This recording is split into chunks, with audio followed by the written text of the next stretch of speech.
Johnny Dollar. This is Fred Porter, Johnny. Miniatures. Miniatures? You know those tiny paintings, portraits usually done on porcelain? Oh, yeah, I know what you mean. But I don't think I ever heard of any Reimer collection. There are half a dozen of them stolen from the Reimer galleries in Philadelphia. Cost us something over $20,000 insurance. Never found them, huh? Well, here's the thing. I just got a phone call from Wilbert Reimer. He wants to see you just as quickly as possible. About those miniatures? He wouldn't say, Johnny, but I'll bet on it. And he insisted that you and only you be brought in. Huh. Funny, since I had nothing whatsoever to do with the case. Why not, with your reputation?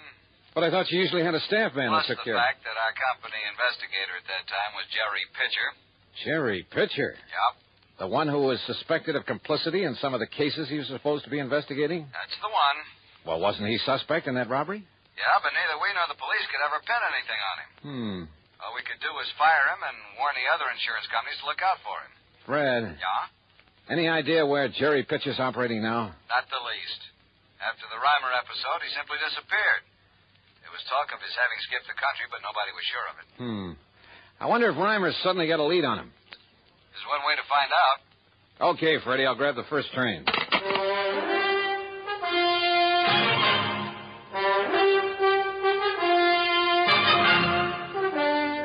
CBS Radio brings you Bob Bailey in the exciting adventures of the man with the action-packed expense account, America's fabulous freelance insurance investigator. Yours truly, Johnny Dollar.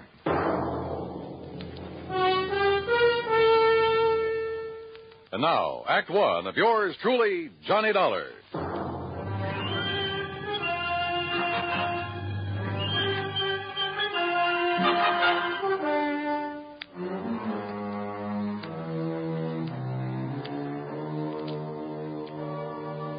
Expense account submitted by Special Investigator Johnny Dollar to the Mono Guarantee Insurance Company, Philadelphia office. The following is an account of expenses incurred during my investigation of the Reimer collection matter.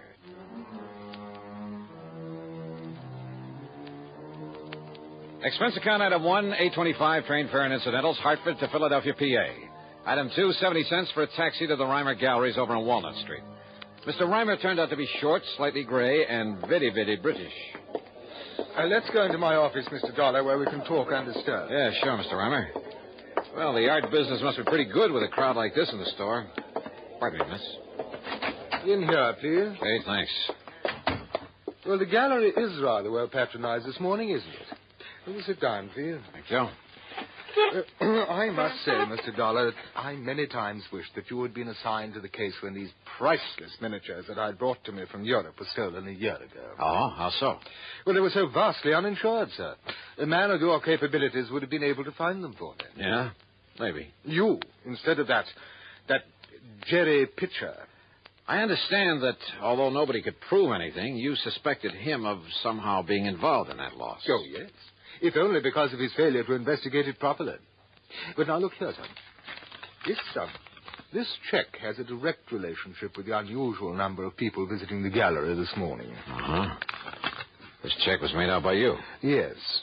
I intend to put it in the mails before the day is over. To the Mono Guarantee Insurance Company. $4,050? The exact amount I received for the loss of one of the miniatures, a genuine Pellegrini. But you collected something like $20,000 in all. On the 6 that were stolen, yes.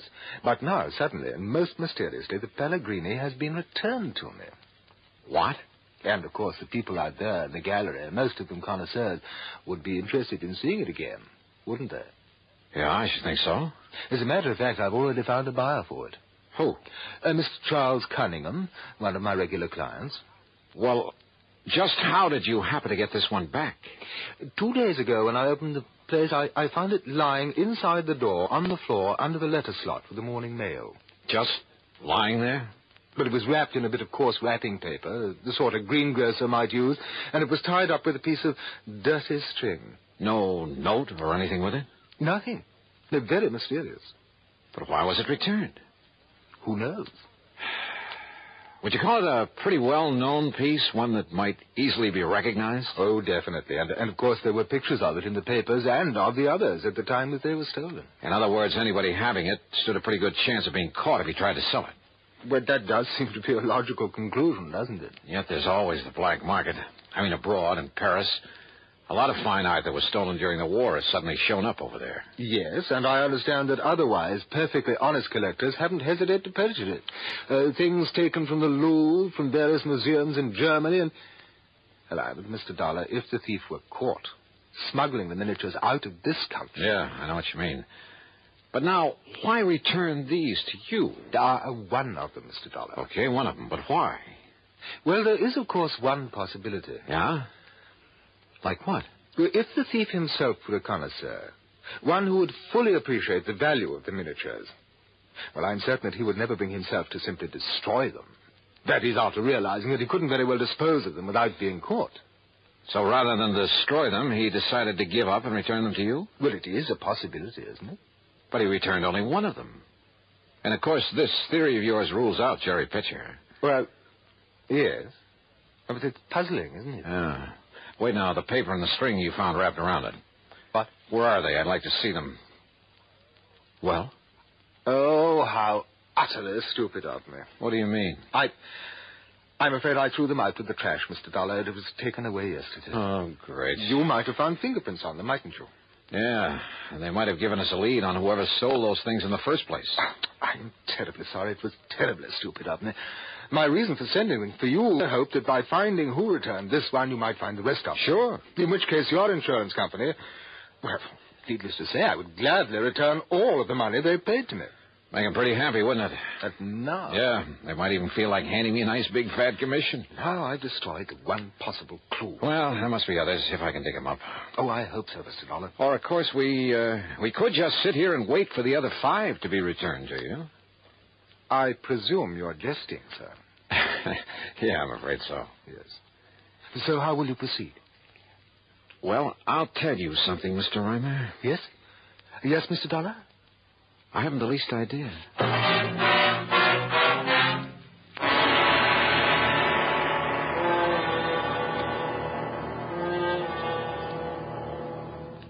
And now, Act 2 of yours truly, Johnny Dollar, and the Reimer Collection Matter.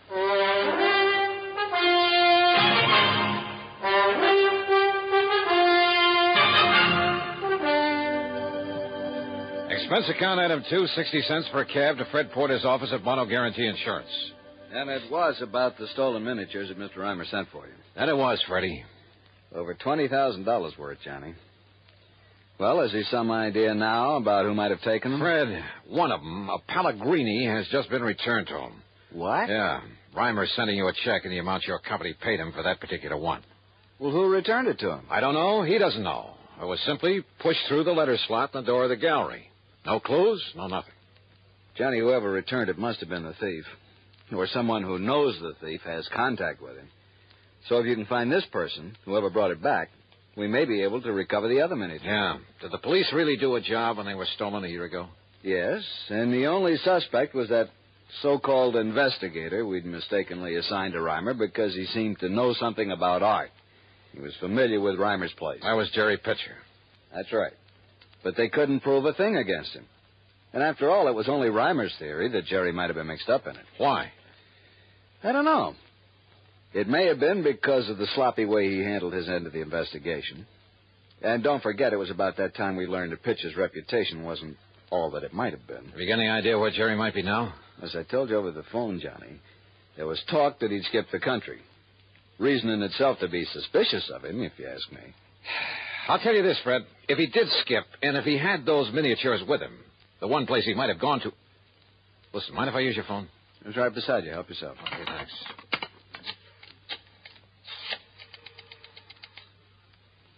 Hello, operator. I want to put through a call to Paris, France. Paris?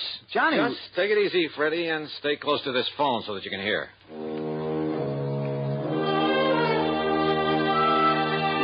My call was to a strange little character whose name is de Marsac, but who calls himself a Chat Gris, the gray cat. His knowledge of the Paris underworld and everything that goes on in it is nothing short of fabulous. Yeah, because he himself is very much a part of it, of what goes on there. Not a single important work of art could ever hit the black market without his knowing about it. Oh, oui, Monsieur Darlin. This is your dearest friend, Le Chat Gris. Oldest and dearest friend, huh? But of course. Oh, sure. Now listen to Marsac. I want some information. Maybe you can give it to me. For a small fee, perhaps? Perhaps. Say, $1,000 American. 1,000? You're out of your mind. Oh, 500? Maybe a couple of hundred, if it's worth anything. Now, take it easy, Johnny. Let me handle this. Now, listen to Marsac. Well, speak, monsieur. Well, I'm looking for a man named Jerry Pitcher. Ever see or hear of him? Jerry Pichet? Oh, no, monsieur. You're sure? Yes, I'm sure. Then what about the Reimer collection of miniatures? Oh, oui. There's some tiny paintings on porcelain. Yeah, but of course, they were here on the black market. You get that? I sure did. Go on, Johnny. Monsieur? When, de Marsac? When did you see them? Well, it is important. You kidding? Of course it is. Then you will pay me, 400 perhaps? 200. Now, when? Oh, me. Well, 3 years ago. 3 years ago? We when they purchased for the gallery there in the United States. Oh, well, that's a lot of help. But who brought them for the Reimer Gallery? Who purchased them, do you know? Well? Uh-huh. So that is the question. That's right. Well, then 300 perhaps? Oh, it's worth it, monsieur. Okay, 250. Now, tell me who. Well, it was Monsieur Reimer himself. What? Reimer himself bought them there in the black market? Oui, monsieur. Ah, I see. Well, so perhaps it is really worth 400? Monsieur? No, on second thought, de Marsac, I'm afraid it doesn't mean a thing. I'll mail you a check. Well, of course, the last time I saw it... What? What's that? Well? Okay, 400. Bien. It was 6 months ago, June. In June? Oui, June. At the shop of my very dear friend. Oh, that scoundrel, that terrible crook, Francois Dubesson, defense. But not for long. What do you mean? Because he could not sell them. They were what you call too hot. Huh? Because they were known to have been so recently stolen from the gallery there in America. Too hot, huh? So whoever had them brought them back here. You see, monsieur? All right, de Marsac. Who was that fence that Dubosson... who was he trying to sell them for? This man Pitcher? Oh, no, monsieur. I told you I never heard of him. Well, who then? Well, alas, I do not know. And with a clever man like Dubosson, well, perhaps for you, my oldest, my dearest friend, and it might take some time and expense. Then no bother, yet. Well, monsieur... Forget it. I'll send you a check. Only you can send it to him, Fred. Save putting it on my expense account. Oh, wait a minute, Johnny. If he can find out who was trying to peddle the miniatures over there... Oh, you underestimate Le Chagris. What? If he's seen them, he knows what they're worth. So what? By the time he got that information, you'd have to pay him 1,000, maybe 2. Well, even so, Johnny, if it leads us to the thief and the other miniatures that were stolen... Leads us to him or merely tells us who he is? What's the difference? And I thought you were convinced it's Jerry Pitcher. Well, who else? Why? I don't know. Ask the police. Ask Reimer. Maybe I will. Or maybe I got a better idea. Item 4, $1.50 for a taxi out to the Museum of Art, where I finally ran down one of the curators, a man by the name of Kingman. Well, of course I know the Reimer miniatures, Mr. Dollar. Priceless. And such a shame that they've been lost to the world of art. Stolen. Yeah. Stolen by a fool. How do you mean, sir? Well, I mean the thief would never dare to try to sell them, but such well-known pieces, anyone, anywhere would recognize them, would see that he was brought to justice. Maybe. How much would you say those 6 little paintings are worth? About? 2 or 3 years ago, not very much. But now that their history is known, well, this often happens with works of art, Mr. Dollar. How much, Mr. Kingman? Well, somewhere, I would say, that is, if they're ever found. Yes? Somewhere in the neighborhood of $200,000. You're serious? Well, among them is a body, for instance, and a genuine Pellegrini, yes. A Pellegrini? Pellegrini the Elder. And one of our wealthy collectors, Mr. Charles Cunningham, would pay Cunningham? almost... Listen, do you know where I can find him? I believe I have his address and phone number in my office. Good. Come on.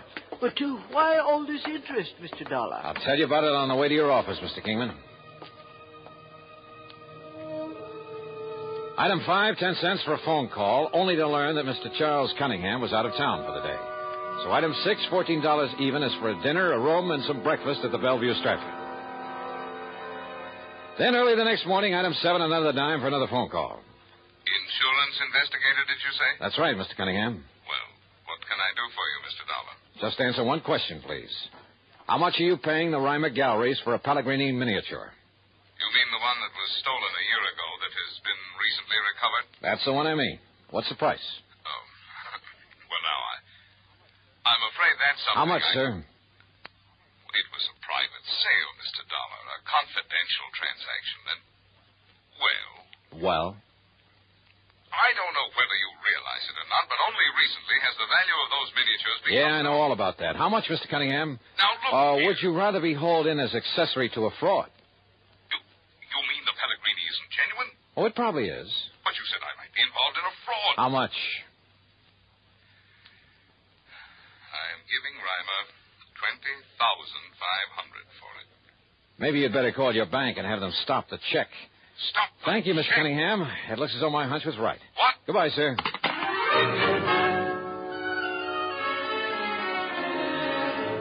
Item 8, $1 for a taxi to Fred Porter's office. Item 9, another $1 for a cab for the two of us to the Reimer Galleries. Will you please tell me what this is all about, Johnny? Have you got on the trail of Jerry Pitcher? No, Freddie, I haven't even bothered trying. Hey, listen, do you handle all of Reimer's insurance? When are his premiums due? Well, as a matter of fact, a rather large one, slightly overdue now. Oh, why didn't you tell me that? What difference does it make? Well, if business were good for a man like that, wouldn't he keep up his insurance payments? Wonder how much else he owes. What are you getting at? Plenty. Looks like we've arrived, though. You know, you still haven't told me why we've come here to the gallery at the crack of dawn. Yeah, buddy. Now keep the change. Yeah, man. See, Mr. Reimer's already opened shop. Johnny? Come on, Fred.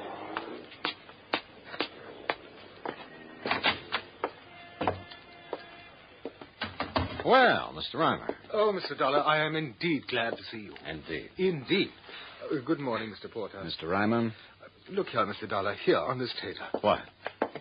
Another of the miniatures, a Lombardi. What? Yes, lying on the floor under the mail slot, just like the other that was returned. I can't believe it. Here, let me see. No, don't touch it. And you see, Mr. Dollar, this time I saved the string and wrapper for you. Oh? Why? Fingerprints? Yes, of course. Only I doubt if we'll find any. But you were most explicit. Matter of fact, if you didn't wear gloves in wrapping it up, you were pretty stupid. I beg your pardon. Asked that I be dragged in so that nobody would suspect you, huh? Suspect me? Johnny, what of Jerry Pitcher? Who knows what Jerry is, Jan? Who cares? Mr. Reimer, when was your last trip to Europe? In June, wasn't it? I make many trips to Europe in order In to... June? Well, yes, it was. But now look here. Let's go back to your office. I want to look at your bank statements for the past year. Mr. Dollar. Or would you rather I just call in the cops? I don't know what you're talking about. Real honest business you've been running, huh? Of course. But you didn't hesitate to buy stolen, smuggled artworks on the Paris black market. Now, look here, sir. I suppose I should have started thinking when you told me those miniatures were considerably underinsured. What? Yeah, because you insured them before their true value really became known.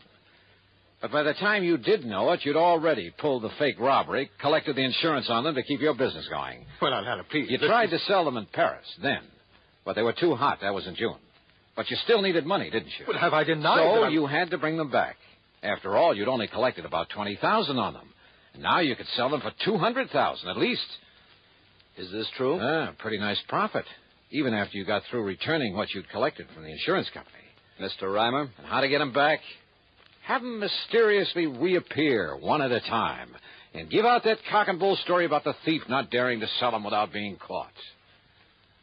Well, Mr. Reimer? Well, do you think, if I produce the others, if I write and sign a full confession, the authorities will be more gentle with me?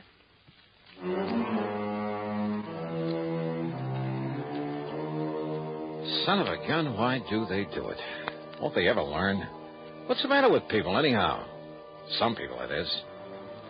Oh, well, expense account total, including the trip back to Hartford, $35.50. And Freddie, don't forget, a nice fee on this one, as well as a check to La Chagrie over there in Paris. Yours truly, Johnny Dollar.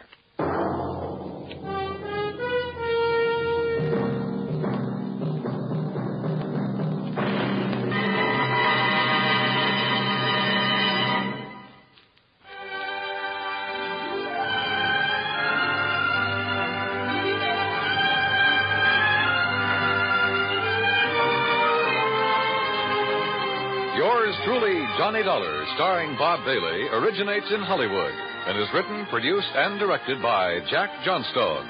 Heard in our cast were Harry Bartell, Ben Wright, Forrest Lewis, Junius Matthews, and Marvin Miller. Be sure to join us next week, same time and station, for another exciting story of yours truly, Johnny Dollar. This is Dan Cubberly speaking.